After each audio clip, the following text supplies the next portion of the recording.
Tuhan mengutus malaikatnya. Berfirmanlah Tuhan kepada Musa, "Berangkatlah dari sini, engkau dan bangsa yang telah kau pimpin keluar dari tanah Mesir, ke negeri yang telah kujanjikan dengan sumpah kepada Abraham, Ishak dan Yakub. Demikian, kepada keturunanmu akan kuberikan negeri ini. Aku akan mengutus seorang malaikat berjalan di depanmu, yang akan mengenyahkan orang Kanaan, orang Amori, orang Het, orang Feris, orang Hewi, dan orang Yebus. Kamu akan masuk ke negeri yang berlimpah-limpah susu dan madu. Namun aku tidak akan berjalan di antara kamu, supaya engkau tidak kubinasakan di jalan, karena engkau bangsa yang tegar tengkuk." Ketika bangsa itu mendengar firman yang keras itu, mereka meratap, tidak seorang pun memakai perhiasan. Berfirmanlah Tuhan kepada Musa, "Katakanlah kepada orang Israel, kamu bangsa yang tegar tengkuk, seandainya aku berjalan di antara kamu, meskipun sesaat, aku pasti akan membinasakanmu. Sekarang lepaskanlah perhiasanmu, dan aku akan memutuskan apa yang akan kulakukan terhadapmu." Itulah sebabnya orang Israel tidak memakai perhiasan lagi sejak dari gunung Horeb. Kemah pertemuan di luar perkemahan. Musa biasanya mengambil kemah dan memasangnya di luar perkemahan, jauh dari perkemahan itu. Ia menamainya kemah pertemuan. Setiap orang yang mencari Tuhan akan pergi ke kemah pertemuan yang berada di luar perkemahan itu. Setiap kali Musa pergi ke kemah pertemuan itu, seluruh bangsa bangkit, masing-masing berdiri di pintu kemahnya. Mereka mengamati Musa sampai ia masuk ke dalam kemah itu. Ketika Musa masuk ke dalam kemah itu, turunlah tiang awan dan berhenti di pintu kemah itu. Lalu Tuhan berbicara dengan Musa. Setiap kali seluruh bangsa itu melihat tiang awan berhenti di pintu kemah itu, mereka bangkit dan sujud menyembah, masing-masing di pintu kemahnya.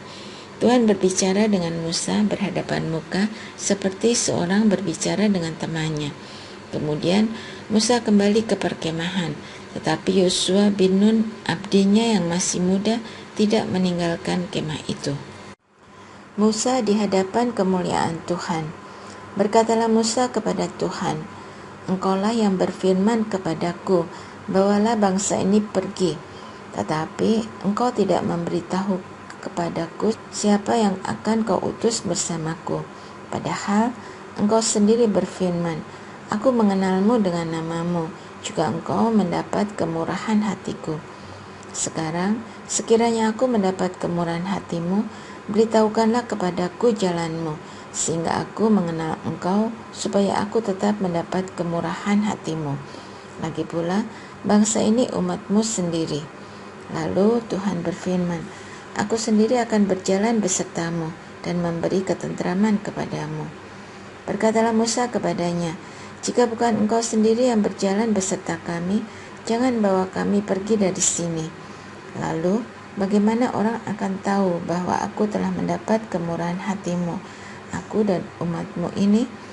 Bukankah karena engkau berjalan beserta kami, sehingga kami, aku dan umatmu, dikhususkan dari segala bangsa yang ada di muka bumi?" Berfirmanlah Tuhan kepada Musa, "Hal yang kau katakan ini pun akan kulakukan, karena engkau telah mendapat kemurahan hatiku, dan aku mengenal dirimu dengan namamu." Jawab Musa, "Perlihatkanlah kiranya kemuliaanmu kepadaku." Lalu Tuhan berfirman, "Aku akan membuat seluruh kegemilanganku lewat di hadapanmu, dan akan menyerukan nama Tuhan di hadapanmu. Aku akan memberi kasih karunia kepada orang yang kuberi kasih karunia, dan aku mengasihani orang yang kukasihi." Firman-Nya lagi, "Engkau tidak dapat melihat wajahku, sebab tidak mungkin manusia melihat aku dan tetap hidup." Lalu Tuhan berfirman, "Ada suatu tempat di dekatku. Di atas gunung batu itu engkau dapat berdiri. Ketika kemuliaanku lewat, aku akan menempatkan engkau dalam celah gunung itu, dan menudungi engkau dengan tanganku sampai aku lewat. Kemudian aku akan menarik tanganku, dan engkau akan melihat punggungku, tetapi wajahku tidak akan kelihatan. 2 loh batu yang baru. Berfirmanlah Tuhan kepada Musa, pahatlah 2 loh batu sama seperti yang semula. Aku akan menulis pada loh-loh itu segala firman yang ada pada loh-loh yang semula, yang telah engkau hancurkan. Bersiaplah menjelang pagi dan naiklah ke Gunung Sinai pada waktu pagi. Berdirilah di sana menghadap aku di puncak gunung itu. Jangan ada seorang pun naik bersamamu, seorang pun juga tidak boleh terlihat di seluruh gunung itu. Bahkan kambing, domba, dan lembu tidak boleh merumput di dekat gunung itu. Lalu Musa memahat kedua loh batu itu sama seperti yang semula. Ia bangun pagi-pagi dan naik ke Gunung Sinai seperti yang diperintahkan Tuhan kepadanya. Kedua loh batu itu ia bawa di tangannya. Tuhan turun dalam awan lalu berdiri bersama Musa di sana dan menyerukan nama Tuhan. Kemudian Tuhan berlalu di hadapannya sambil berseru, Tuhan, Tuhan, Allah penyayang dan pengasih, panjang sabar, berlimpah kasih dan kesetiaannya, yang meneguhkan kasih setianya kepada beribu-ribu orang, yang mengampuni kesalahan, pelanggaran, dan dosa, tetapi sekali-kali tidak membebaskan orang bersalah dari hukuman, yang membalas kesalahan bapa kepada anak cucunya sampai kepada keturunan yang ketiga dan keempat. Musa langsung berlutut sampai ke tanah dan sujud menyembah. Ia berkata, jika aku mendapat kemurahan hatimu ya Tuhan, berjalanlah beserta kami. Ya Tuhan, memang bangsa ini tegar tengkuk, tetapi ampunilah kesalahan dan dosa kami, dan jadikanlah kami milik-Mu. Lalu Tuhan berfirman, sungguh aku mengikat perjanjian di hadapan seluruh bangsa-Mu, akan kulakukan perbuatan-perbuatan ajaib yang belum pernah dijadikan di seluruh bumi, di antara segala bangsa. Seluruh bangsa yang besertamu akan melihat perbuatan Tuhan, sebab sungguh dahsyat apa yang akan kulakukan bersama engkau. Tetapi engkau berpeganglah pada apa yang kuperintahkan kepadamu pada hari ini. Lihat, aku akan menghalau dari hadapanmu orang Amori, orang Kanaan, orang Het, orang Feris, orang Hewi, dan orang Yebus. Berhati-hatilah, jangan kau ikat perjanjian dengan penduduk di negeri yang akan kau masuki itu, supaya mereka tidak menjadi jerat di tengah-tengahmu. Sebaliknya, mezbah-mezbah mereka harus kamu robohkan, tugu-tugu berhala mereka kamu remukkan, dan tiang-tiang berhala mereka kamu tebang. Sebab janganlah engkau sujud menyembah ilah lain, karena Tuhan bernama pencemburu. Ia adalah Allah yang cemburu. Jangan sampai engkau mengikat perjanjian dengan penduduk negeri itu, sebab ketika mereka bersinah dengan mengikuti ilah-ilah mereka dan mempersembahkan kurban kepada ilah-ilah mereka itu, mereka akan mengundangmu, dan kau akan ikut makan kurban sembelihan mereka. Juga ketika engkau mengambil anak perempuan mereka menjadi istri anakmu laki-laki, anak perempuan mereka akan bersinah dengan mengikuti ilah-ilah mereka. Mereka akan membujuk anakmu laki-laki untuk bersinah dengan mengikuti ilah-ilah mereka. Janganlah kau buat bagimu ilah dari logam tuangan. Hari raya roti tidak beragi harus kau rayakan, seperti yang telah kuperintahkan kepadamu selama 7 hari.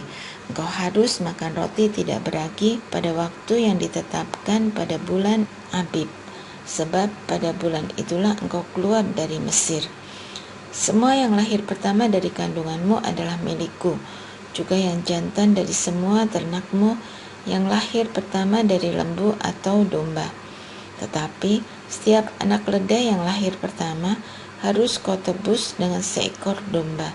Jika engkau tidak menebusnya, engkau harus mematahkan batang lehernya. Setiap anak sulung di antara anakmu laki-laki harus kau tebus. Janganlah orang menghadap hadiratku dengan tangan hampa. 6 hari lamanya engkau bekerja, tetapi pada hari yang ke-7 engkau harus berhenti. Pada musim membajak atau musim menuai pun engkau harus memelihara hari perhentian itu.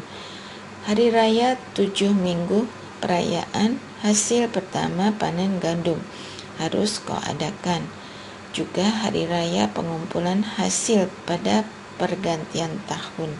3 kali setahun setiap laki-laki di antara kamu harus menghadap hadirat Tuhan Allah Israel. Sesungguhnya aku akan menghalau bangsa-bangsa dari hadapanmu dan meluaskan daerahmu.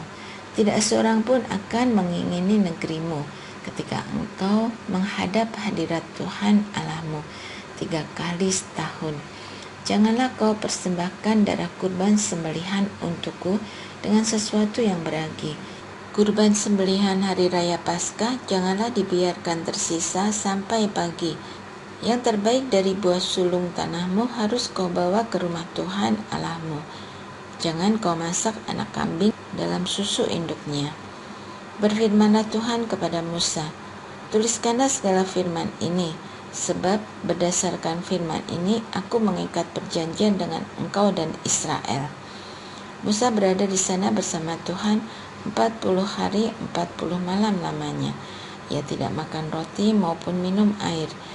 Ia menulis pada loh-loh itu kata-kata perjanjian, ke-10 firman. Lalu Musa turun dari gunung Sinai dengan kedua loh hukum di tangannya. Ketika turun dari gunung itu, ia tidak menyadari bahwa kulit wajahnya bercahaya oleh karena ia telah berbicara dengan Tuhan. Ketika Harun dan semua orang Israel melihat Musa, tampaklah kulit wajahnya bercahaya, sehingga mereka takut mendekati dia. Tetapi ketika Musa memanggil mereka, Harun dan semua pemimpin jemaat berbalik kepadanya, dan Musa berbicara kepada mereka. Sesudah itu seluruh orang Israel datang mendekat. Lalu Musa menyampaikan segala perintah yang difirmankan Tuhan kepadanya di gunung Sinai. Setelah Musa selesai berbicara dengan mereka, ia mengenakan selubung pada wajahnya. Tetapi setiap kali Musa masuk menghadap Tuhan untuk berbicara dengan dia, ia menanggalkan selubung itu sampai ia keluar. Ketika ia keluar dan menyampaikan kepada orang Israel apa yang diperintahkan kepadanya, orang Israel melihat wajah Musa dengan kulit wajahnya yang bercahaya. Lalu ia kembali mengenakan selubung pada wajahnya sampai ia masuk menghadap Tuhan untuk berbicara dengan dia. Peringatan untuk menguduskan hari Sabat. Musa menyuruh segenap umat Israel berkumpul. Lalu ia berkata kepada mereka, inilah segala firman yang diperintahkan Tuhan untuk dilakukan. 6 hari lamanya pekerjaan boleh dilakukan, tetapi pada hari ke-7 harus ada Sabat kudus bagimu, hari perhentian penuh untuk Tuhan. Setiap orang yang melakukan pekerjaan pada hari itu harus dihukum mati. Pada hari Sabat, jangan menyalakan api di semua tempat kediamanmu. Persembahan khusus untuk kemah suci.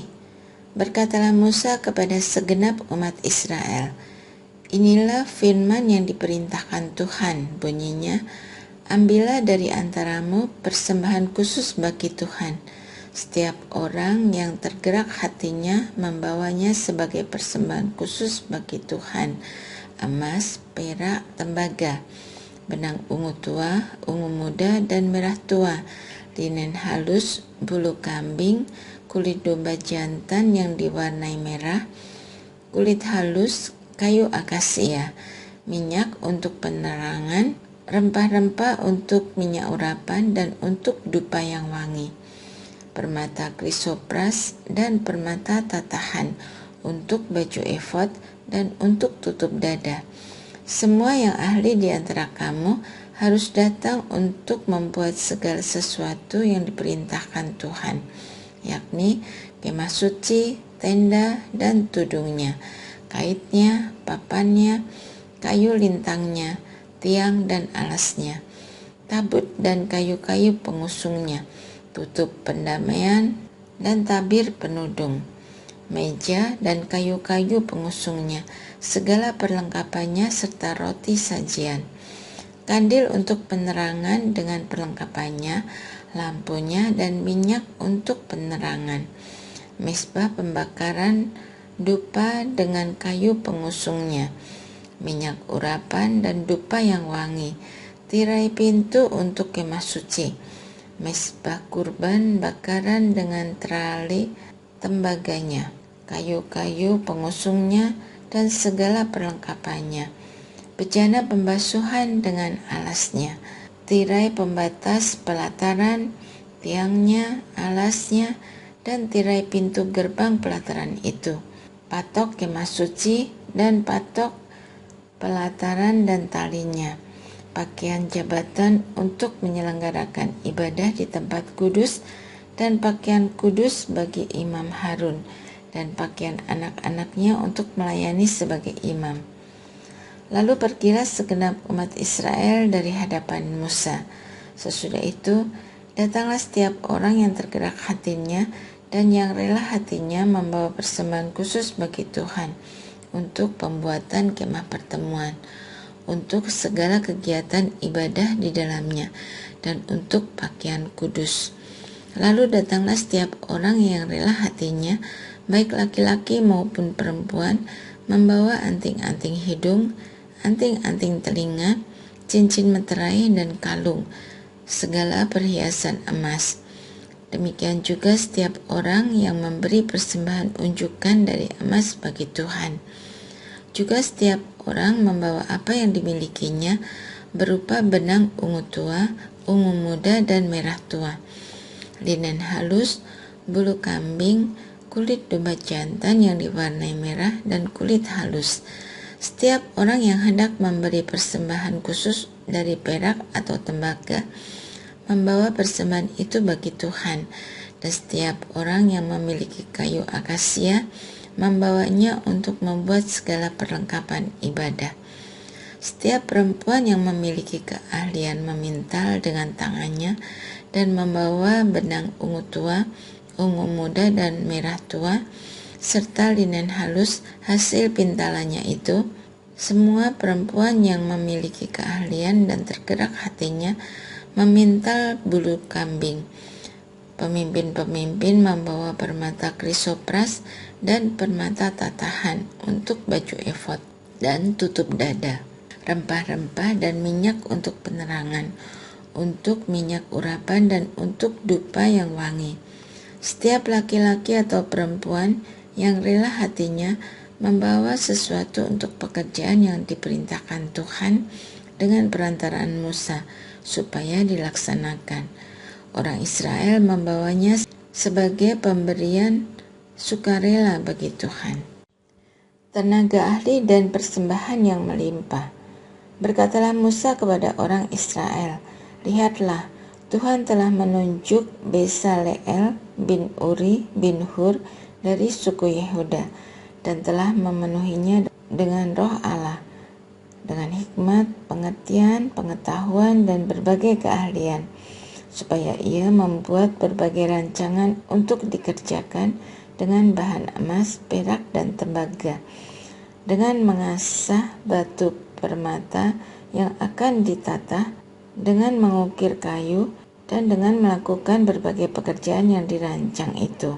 Tuhan mengaruniakan juga kepandaian di dalam dirinya untuk mengajar. Begitu pula kepada Aholiab bin Ahisamah dari suku Dan. Ia memenuhi mereka dengan keahlian untuk melakukan segala pekerjaan sebagai pengrajin, perancang, dan pembuat tenunan dari benang ungu tua, ungu muda, dan merah tua, serta linen halus juga sebagai penyulam. Mereka melakukan berbagai pekerjaan dan membuat berbagai rancangan.